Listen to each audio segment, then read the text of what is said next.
Hey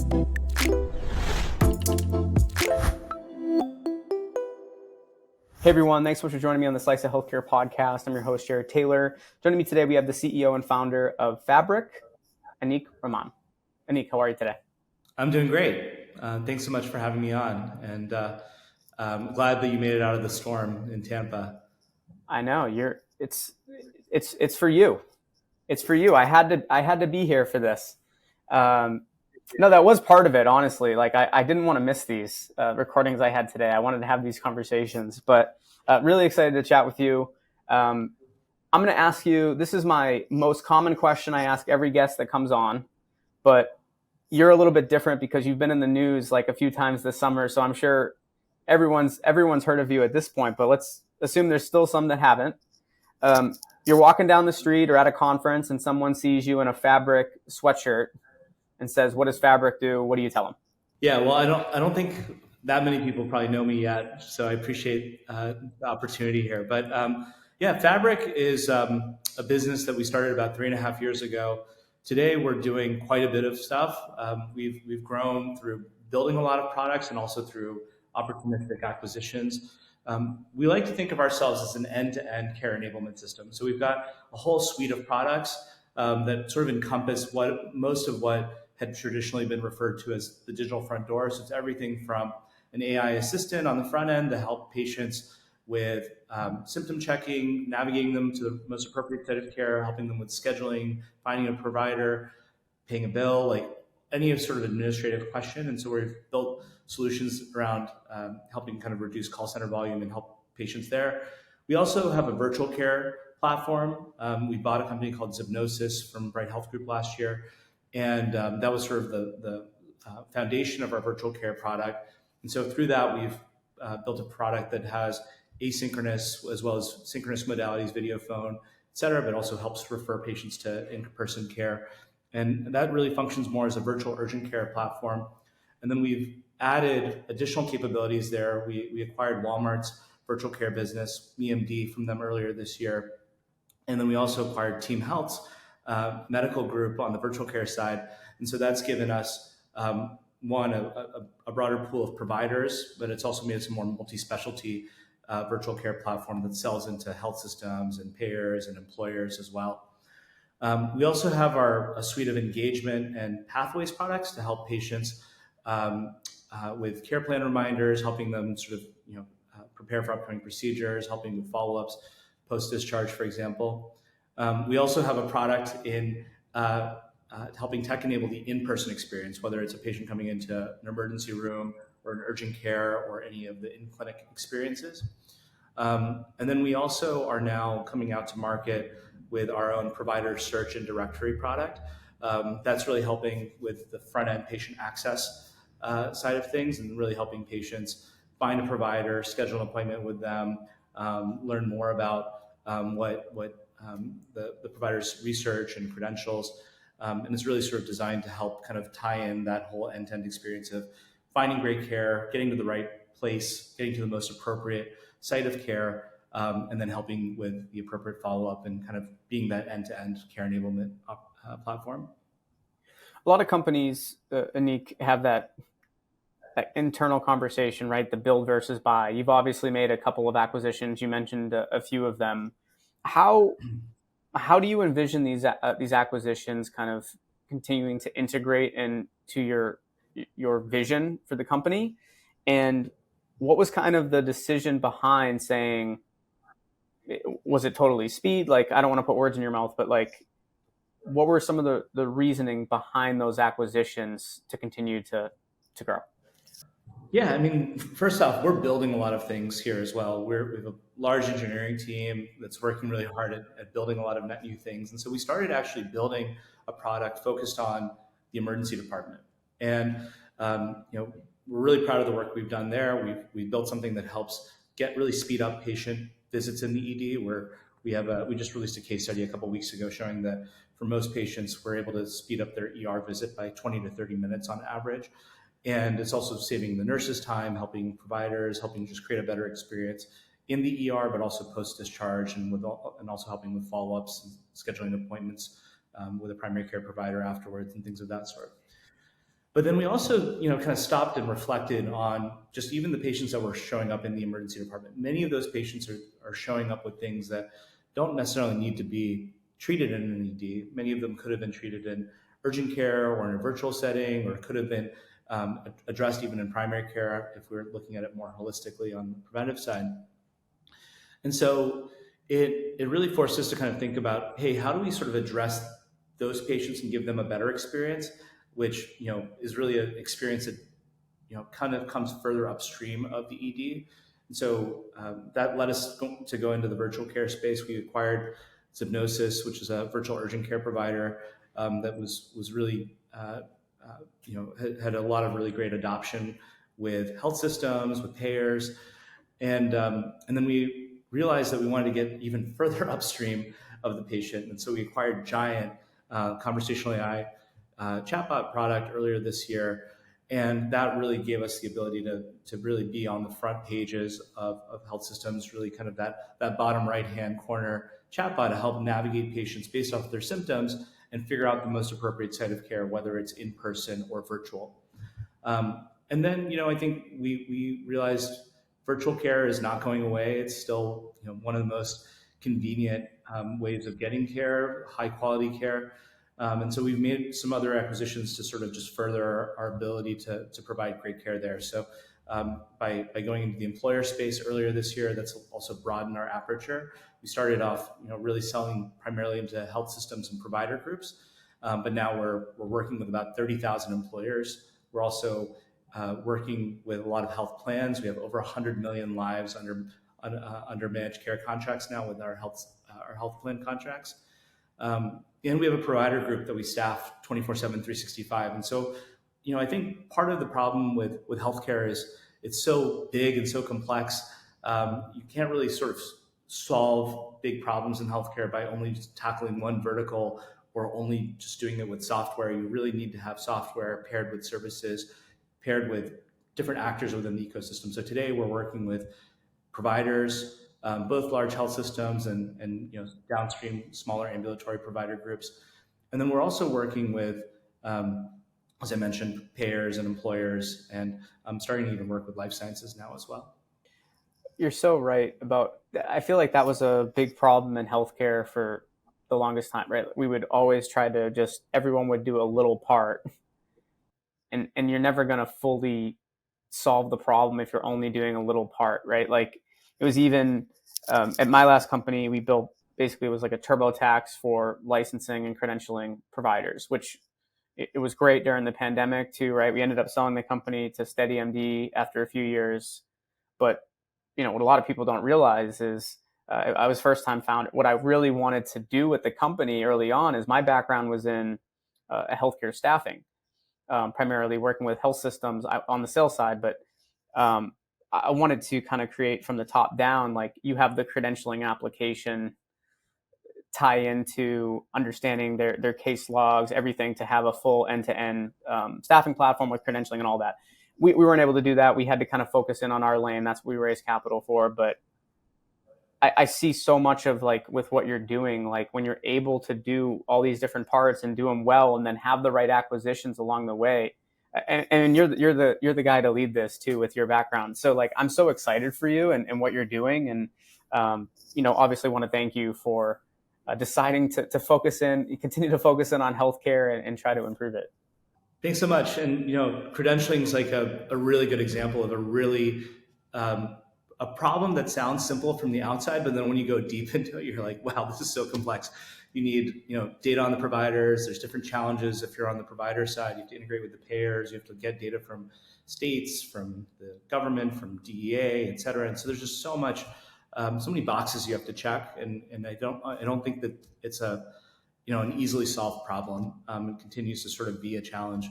And so when we think about the way that health systems work, I mean, health systems are one of the most sort of complex, just organizations that you can kind of possibly conceive. There's different types of labor mix there. You've got nurses, you've got providers, you've got administrators. You have a lot of very specialized labor. And then you also have very specialized technology. Everyone kind of focuses on the EMR, but there's really hundreds of solutions that a health system generally is buying in order to sort of orchestrate providing care to patients. And I think part of what we wanted to do is really be more of a one-stop shop for our partners, where we could actually help them consolidate some of those buying decisions and really be a platform that they could really use to potentially even rip and replace 7 to 10 different point solutions. And again, many of those point solutions are maybe even used in 1 or 2 departments. And so being able to sort of also be a platform that could be used system-wide across both their acute care footprint as well as their ambulatory footprint, as well as on many of these health systems have health plans. And so I think taking this sort of like broader approach to thinking about things has also forced us to kind of build features that may be really relevant to a payer, but also are really relevant to a health system that's really trying to take on risk and be more on the forefront of value-based care. And obviously, being able to sort of drive down the unit cost of care delivery is something that every employer really cares about, because they're ultimately the ones that are really paying for healthcare at the end of the day, for most lives in the country. So, for us, it's been just kind of this awesome learning opportunity as we're kind of compounding with each of these opportunities. It's giving us new tech, new capabilities, new expertise on the team, and frankly, just a lot of really fun learnings from all the customers that we're working with as well. So, with what you can say, can we talk about some of the what have been some of the maybe eye-opening learnings as of late? You don't have to, I'm sure there's some that you can't share, and you don't have to say any names, but would love to hear some of those learnings. Yeah, I mean, I think frankly with each of these opportunities we've learned a lot. I think one of the things that sort of amazed us when we came across our virtual care platform is that at the time so much of the intake can be done through a structured adaptive interview. And I know AI is become a big buzzword in a lot of industries, but I think that in healthcare especially, so much of the work that a provider does is kind of working through a decision tree. You're training for a long time to make sure that you're asking the right questions, kind of working your way through the checklist, right, and making sure that you're also getting to the right outcome for paramount patient outcomes and patient safety. And so what we've done is we have a team of physicians, nurses, informaticists that's built together a series of protocols. We have protocols for all the most commonly presented virtual urgent care type chief complaints. So it's things like the run-of-the-mill coughs and colds, upper respiratory infections, to UTIs, to pink eye, to tick bites, to eczema, rosacea, things of that sort. And today we have a library that is over 400 unique diagnoses. And what's interesting there is we've trained our kind of AI models with tens of thousands of hours of physician time. I think one of our providers said if it would take a doctor 24/7, 365 with no bathroom breaks for 7 years to train the model. Fortunately, we have a team of folks that are that have taken breaks building it, but we have a great team of nurses, informaticists, and physicians that have built it. And what that has led to is now a series of protocols that allow us to provide care in about 89 seconds on average for a virtual visit. And we can do that entirely asynchronously in many cases. And so when you kind of think about that in the context of a typical, visit to the doctor, forget about the time it takes for you to put on your shoes and get in the car and get to the office, check in, sit in the waiting room. Just the time that you're in the exam room, that's on average 10 to 15 minutes. This is now taking that and turning it into a minute and a half of time and allowing you to go get a prescription really quickly, but also really allowing the provider to go see 10 times more patients in that given visit block. And so we think that that opportunity of kind of being this force multiplier in healthcare is something that we can do in contexts like virtual urgent care, but also do it even in the clinic, like intra ER. Patients are sitting in the waiting room for hours. So now there's an opportunity to, one, save the nurses a bunch of time by allowing the patient to go through and asynchronously enter in a lot of the questions that they get asked around allergies, meds, PCP, pharmacy, mood and depression screening, all the things that go on in the intake experience, and write that back into the EMR in real time so that when the nurse sees the patient, all that's pre-documented. They can verbally confirm it, but it ends up saving the nurse 7 to 10 minutes and hundreds of clicks. And then in doing that, you're actually not just saving them a few minutes here and there, but when you compound that across a busy emergency department that sees tens of thousands or hundreds of thousands of patients a year, you're actually saving a lot of time for everybody, the patients, the doctors, the APPs, the nurses. And you're actually creating a better outcome for all those folks as well, because you're capturing information that sometimes gets lost in the shuffle of a really busy department, just by way of example. And it could go on and on about how we're doing that, but I think that's been kind of one of the more kind of illuminating sort of things that we've seen throughout deploying this. I'll give you another quick example. At one of our health system partners, we actually text message every patient coming out of an inpatient stay. And previous to the solution that we deployed with them, they actually had a whole call center of nurses that were calling patients and checking up on them and making sure that they were doing okay, coming out of the inpatient stay. And it turned out that it costed them almost $5 million a year to staff just that call center. And they were, by switching over to the text message modality, they were able to actually increase their patient engagement by about 51%. So they were reaching 51% more patients, but they were also able to save close to $5 million of staffing costs. And then they were also able to reduce their readmission penalties by about $2.5 million. And so, it's not like, and this is also a system that had a really significant nurse staffing shortage. So this allowed them to sort of take that nursing pool and deploy them in other parts of the system, and again, provide great patient care at the bedside. And so those are the types of examples that really get us excited, because again, it's really a collaboration of people, process, technology, and bringing it all together in a way that ultimately serves patients.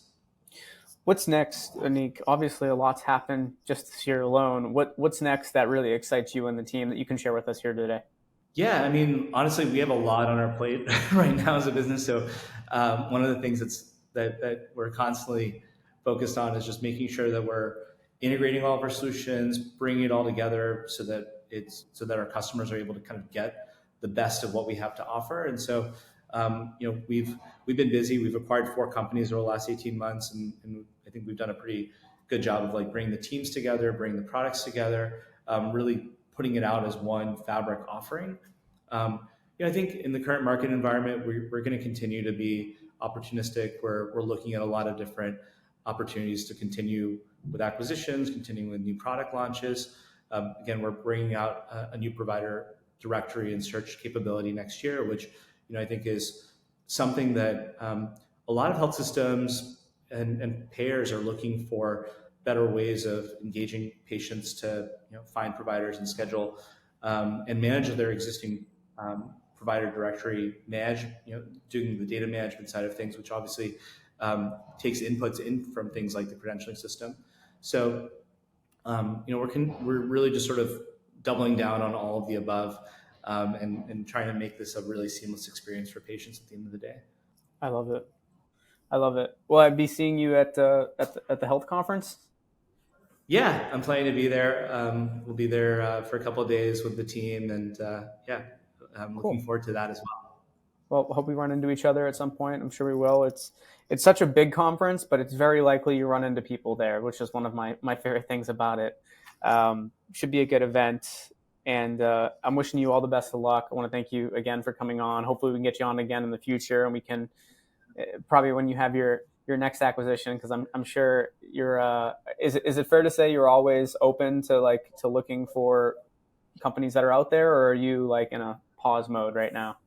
Yeah, I mean, I probably should be in timeout just because we've been so busy, but no, we're definitely looking at a lot of things. I think we've now done transactions with large public companies. Obviously, it doesn't really get much bigger than Walmart. We've done transactions with large private equity-backed platforms like Team Health. We've done transactions with startups, and so like Giant. And so I think we're very much open to all sorts of opportunities. We've been spending time with again, really big public companies. We've been spending time with smaller startups. We've been spending time with PE-backed companies as well. And I think the market timing has been fantastic for us. There's just a lot of change that's happening in healthcare right now. There are a lot of companies that really had a peak during COVID and are now kind of adjusting to the new normal. There are companies that are facing headwinds in the current funding environment, and then there's just companies that have just had fundamental changes in strategy. And so, for us, I think we found that Fabric can be a really great home for those teams, those assets, those companies, because and one, I think we're serving all those customer archetypes that I mentioned before. We've also, I think, tried to really build. We're kind of a unique narrative because we're a startup that's acquiring startups, and so especially coming out of maybe an environment that's maybe larger or more scaled. Like, I think a lot of folks are looking for a more smaller, more nimble organization that they can kind of grow within. And so, yeah, we're continuing to go down that path. I don't know. I can't guarantee that we're going to buy 4 more companies in the next 18 months because we've definitely been aggressive the last year and a half. But continuing to just really have a lot of fun in the market, and again, continue to really learn and serve these customers. Chad, it's funny you say, just with your flurry of acquisitions, I chatted with James Carrier, one of the general partners over at NFX, and him and I had a conversation around we're going to see, he believes, and I agree with him, that we're going to start seeing more and more transactions end up happening, but even on a smaller scale, right? Like there's going to be a handful of companies, that want these startups also for not like an acqui-hire, nothing like that, but because the startup was able to move super fast to a particular area they wanted and then bring it in, and then they're getting this awesome team along with it that can now create that massive company to solve the greater problem. So I think we'll continue seeing that. Do you think that will be the case as well? Absolutely. And I think, those guys are incredibly bright and very data driven. I think we've tried to take a very data driven approach to this as well. At the end of the day, selling into a health system or payer can be a very long sales cycle. It can take certainly months, if not years. And so the fact that we have this existing install base across the Fabric ecosystem of about 80 health systems, a lot of payers, 30,000 employers, is giving us the ability to also bring new products to market or accelerate what others have built, right? Because maybe they built an amazing product, but they just didn't get the go-to-market traction fast enough. We can now sort of bring that to a great set of customers that are really looking for those innovative solutions, but may not have the bandwidth to go transact. Going through contracting, security reviews, BAAs, there's a lot of paperwork that happens before you get into a health system, just by way of example, or a payer.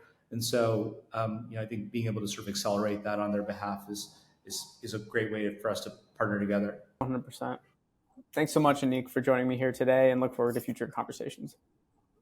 Jared, thanks so much for having me. Huge fan of what you're doing here, and really an honor to be on this. I feel like you've really interviewed almost everybody in healthcare, it feels. So I'm glad to finally tell the Fabric story here.